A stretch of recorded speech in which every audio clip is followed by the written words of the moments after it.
What's up, it's Gene. I'm a storytelling expert and coach, as well as behavior change motivational speaker. And I've created my inGENEious storytelling series. And what I'm going to do is do some storytelling breakdowns of my own stories. Some of them be some I recorded for video, some will be through my paid keynote speeches, and some will be when I am practicing content before other speakers in order to go out and present it live in front of a huge audience. So what I'm going to do is I'm going to focus on in this video talking to you about the importance of creating sticky, relatable, and familiar content with your story. And I promise you by the end of this video, you will understand exactly what I mean as I go through this inGENEious story that I created. Now you can see the title of this story is You Will Regret Letting Someone Roach Away Your Respect, okay? So we're going to start the video, and as we go through it, I will talk about it, and you will start to understand what I mean by creating sticky content. You will regret allowing someone to roach away your respect. And today on this third video, the principle is you will regret allowing someone to roach away your respect. Now, one thing when I talk about principle focused storytelling is that you want to try to think about principles that are sticky. What I mean by sticky is this, that when you say the principle, that it sparks curiosity and it starts to stick in the person's mind. They thinking, okay, you'll regret allowing someone to roach away your respect. What does that mean? Now, there's things in there that are, familiar to them. People know what a roach is. That's something familiar. So now they're thinking about a roach. They're thinking about respect. They're like, okay, where is he going with this? So that's one thing you want to do when you create this principle focused story. So what do I mean by this? When I was working in corporate America, I was a very good employee. I had worked for this particular corporation and my productivity always exceeded and I never missed work. So one day I was sitting in my cubicle and I heard my manager screaming. She was, screaming to the top of her lungs. And I was thinking to myself, what in the world going on? Is somebody attacking her? So I went to her office, and when I walked inside of there, she was standing behind her desk, crunched up in the corner. So I went over there to her. I said, what's wrong with you? And then when I went over there and looked on the floor, there was a dead roach. She was screaming to the top of her lungs over a dead roach. So what I decided to do is I went to the restroom, got a piece of tissue, went over to her desk, bent down, and when I was picking up the roach, she stood over me and laughed and said, Gene, that is the only reason I keep you here at this company. Now, let me tell y'all something. I felt so disrespected, but instead of me saying something at that moment, I allow her to roach away my respect. Now, let me stop right there. Disrespected is something that is relatable to people. People know what it's like to be disrespected. I want to point that out before I keep going. I got up, I went through the roach in the trash, and when I went back to my cubicle, I was furious. But instead of me speaking up for myself, instead of me saying something at that moment, I allowed that anger to sit inside of me. So months later, now you also notice, and I missed this when I said it. You notice that I talked about roach away your respect. You saw the roach running off. That is me just getting that sticky content stuck into your mind, roach away your respect. You know what happened in that situation. So I just want to point that out. I decided to apply for a management position, assistant management position under this particular manager. And when we was in an interview, she said to me with another manager, Gene, you never miss work. You have great productivity. But the reason that you're not getting this job, and she literally said this, is because you speak too ghetto. Now, let me correct myself on that. She didn't say speak too ghetto. She said you speak too much slang. You use too much slang. That's what she said. I was in the heat of telling this story. This story gets me emotional because I remember that moment. But she said you speak too much slang. Let me just correct that. Now, let me tell you something.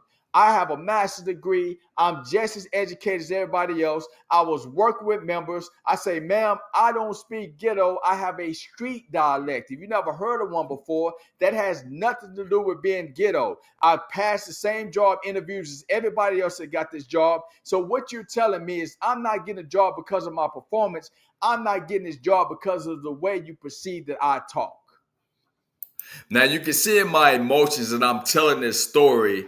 This also make the story relatable because we all have been there when we've been disrespected and we got emotional. We became angry. And this is part of making your story relatable. The principle that you told relatable. All this stuff is tied into the principle itself.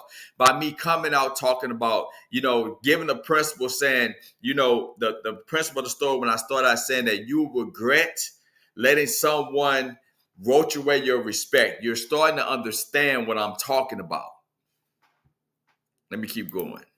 So at that moment, I asked her the question I should have asked her a long time ago. I said, okay, since we're talking about I Talk Ghetto, and she also said that that's not professional enough. So I looked in her eye and I said, you remember that day I came in here and I picked up that dead roach off the floor, and you stood over me and said to me, the only reason I keep you here is because of that? How professional was that?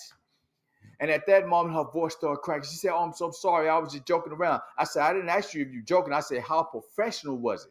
And she said, I'm so sorry. I should never did that. But you see, I realized in that moment that I made the mistake. I allowed her to roach away my respect. Now, right here, you can see, what the story is about. If somebody was to ask you right now, roach away your respect, could you tell them the story that I told them? Can you identify that story with the principle that I'm giving within a story? I'm sure you can, because this is what I mean by sticky, relatable, and familiar content. Now, when I came through and said it in the beginning, you probably thinking to yourself, what was he talking about? But as I'm telling this story, you can see how it's sticky. You can see now that when I'm talking about this, I'm talking about being disrespected by a manager after picking up a dead roach. Now, what I'm doing now is I'm turning it back to you, the audience, so you can think about your situation in which you was disrespected and what you may have done with it. So let me just keep going.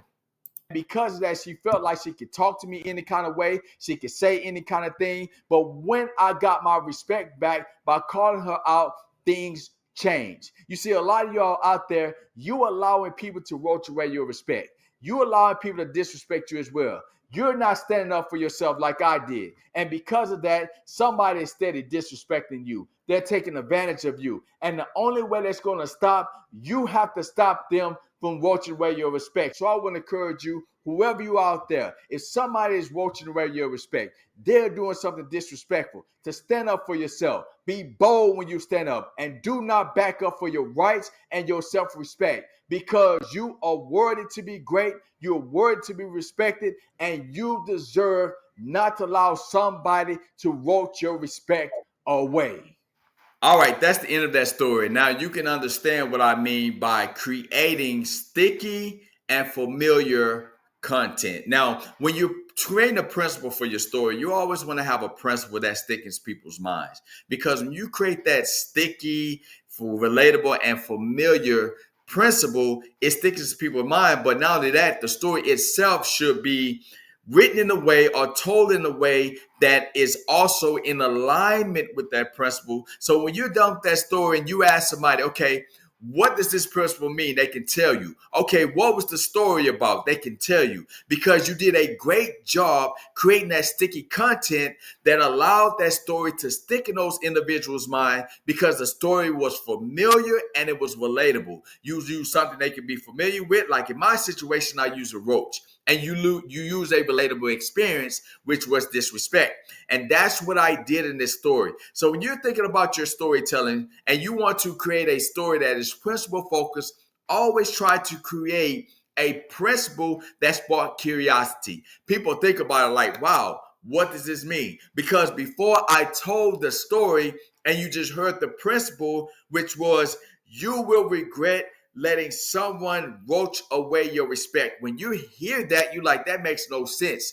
But after I told the story, it makes perfect sense.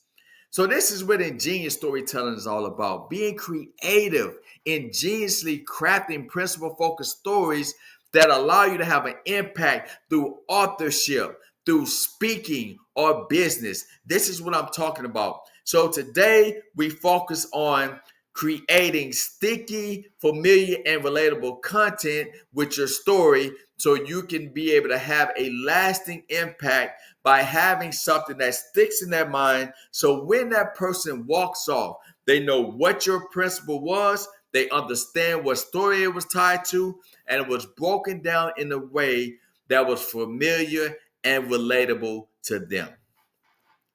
If you like this video, I want to ask you to like and share this video. Also, subscribe to my page and hit that bell so you are alerted anytime I post a video. I'll be posting a video every Wednesday at 4 p.m., but I'll also be posting videos on other days as well. I hope you got some value from this video, and I look forward to hearing your feedback.